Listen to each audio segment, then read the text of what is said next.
Good morning everyone. Today we will start with our first chapter, that is map and globe. Okay. हमारे universe में, हमारे solar system में एकमात्र अर्थ ही ऐसा planet है जिसमें लाइफ है, क्योंकि अर्थ पे हमारा एयर भी है और वाटर भी है। अर्थ में लैंड मासेस भी है और वाटर बॉडीज़ भी है। बड़े बड़े लैंड मासेस को हम कॉन्टिनेंट्स कहते हैं। लैंड मासेस मतलब जिस पर हम रहते हैं उसको हम कॉन्टिनेंट्स कहते हैं, और वाटर बॉडीज़ मतलब जैसे समुद्र हो गए उनको हम ओशियंस कहते हैं। ठीक है। वाटर बॉडीज़ को छोटे छोटे पार्ट्स में भी डिवाइड करा गया है, या हम कह सकते हैं जैसे हमारे रिवर्स हो गए, लेक्स हो गए, gulfs, bays and the seas, समुद्र वगैरह, इनको हम स्मॉलर वाटर बॉडीज़ कहते हैं। ओशन होता है सबसे बड़ा और ये छोटे छोटे होते हैं, मतलब ओशन से छोटे होते हैं। ठीक है। पहले हम आते हैं द कॉन्टिनेंट्स पर। हम सभी को पता है हमारे 7 कॉन्टिनेंट्स हैं अर्थ के ऊपर: Asia, Africa, north America, south America, Antarctica, Europe and Australia. Okay. जितने भी हमारे कॉन्टिनेंट हैं वो बड़ी बड़ी वाटर बॉडीज़ की मदद से ही सेपरेट हैं। मतलब वाटर बॉडीज़ क्या करती हैं, इन सारे कॉन्टिनेंट्स को अलग उन्होंने करा है। एशिया जो है पूरे वर्ल्ड की सबसे लार्जेस्ट कॉन्टिनेंट है, और जो ऑस्ट्रेलिया है वो वर्ल्ड का स्मॉलेस्ट कॉन्टिनेंट्स है।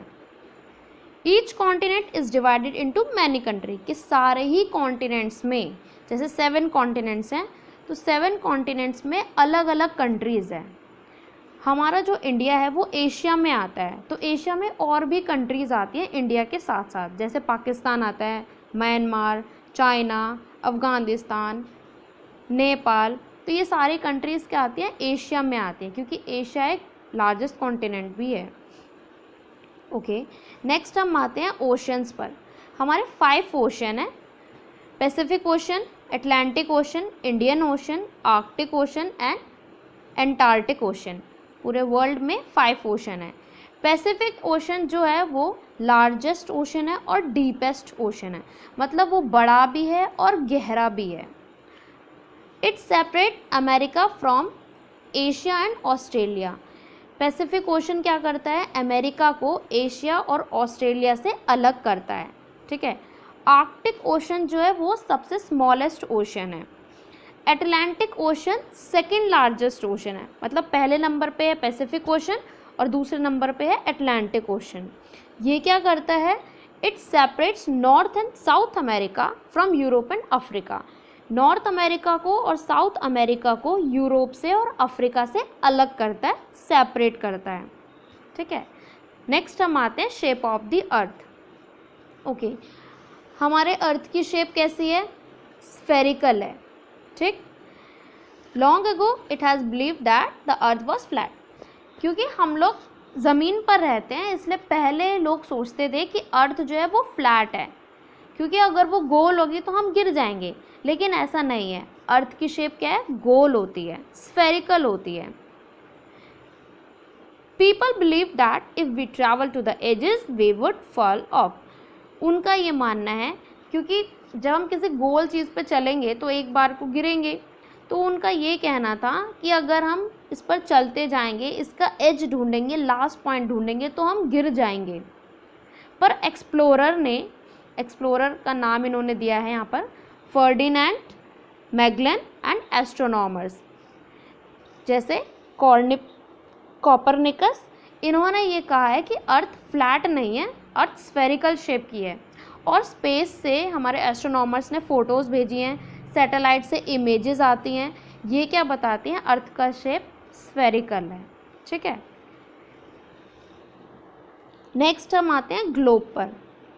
ग्लोब क्या है, हमारे अर्थ का राउंड मॉडल है, मतलब जैसे हमारी अर्थ गोल है ऐसे ही ग्लोब का शेप भी गोल है।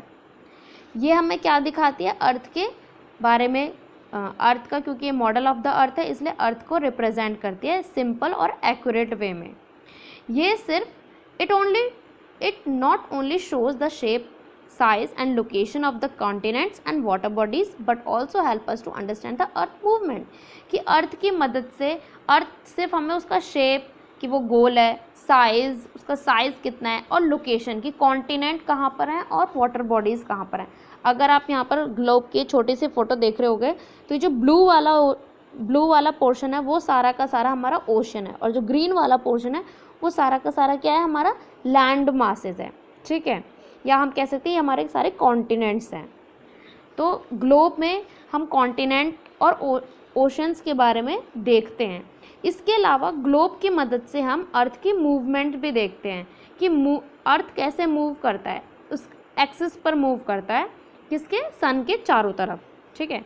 अब ग्लोब की एडवांटेजेस भी हैं और डिसएडवांटेजेस भी हैं, क्योंकि ग्लोब क्या करता है, अर्थ का एक साइड दिखाता है एक बार में। अगर हम इसको घुमाएंगे तो पीछे वाला पोर्शन आगे आ जाएगा और आगे वाला पोर्शन पीछे आ जाएगा, फिर हमें इसे घुमाना पड़ेगा, तो ये इसका क्या हो गया, डिसएडवांटेजेस हो गए।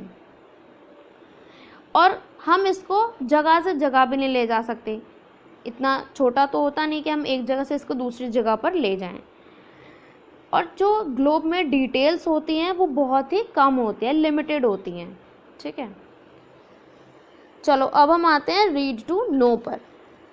100 of years ago explorer Ferdinand Magellan sailed westward, कि कई सौ साल पहले एक एक्सप्लोरर थे फर्डिनेंड मैगलन, ये क्या कर रहे थे, वेस्टवर्ड की तरफ सेल कर रहे थे, मतलब तैर कर आए थे, या हम कह सकते हैं बोट से फ्लो करके आए थे, सेल करके आए थे। After 3 years his ship return to the same point, 3 साल बाद इनका शिप वहीं पहुंच गया जहाँ पर इन्होंने शुरुआत की थी, ठीक है।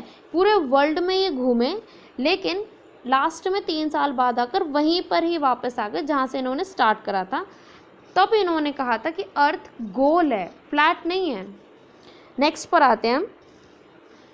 जो हमारा ग्लोब वर्ड है वो लैटिन शब्द से लिया गया है, ग्लोबस से, जिसका मतलब होता है राउंड मास, मतलब गोल शेप का, या फिर sphere. A Greek name crates is credit with the making of the first globe around. अच्छा, अ ग्रीक नेम्ड क्रेट्स, एक ग्रीक व्यक्ति था जिसका नाम क्रेट्स था, उसने ये पहली बार ग्लोब बनाया था 150 BCE में, ठीक है। नेक्स्ट रीड टू नो में, Gerardus Mercator was the first to publish a collection of maps. अच्छा, ओके। एटलस हम किसको बोलते हैं, कलेक्शन ऑफ मैप को। एक बुक होती है जिसमें बहुत सारे मैप्स होते हैं, फिजिकल भी होते हैं, पॉलिटिकल मैप भी होते हैं, तो एटलस हम उसको बोलते हैं, और वो बनाई थी ग्रेडियस मार्केटर ने। आई होप आपको ये चैप्टर समझ में आया होगा। मैप के आगे से हम लोग कल शुरू करेंगे, आज के लिए इतना काफ़ी है। किसी को कोई डाउट है, कोई क्वेरी है तो मुझे टेक्स्ट करके बता देना।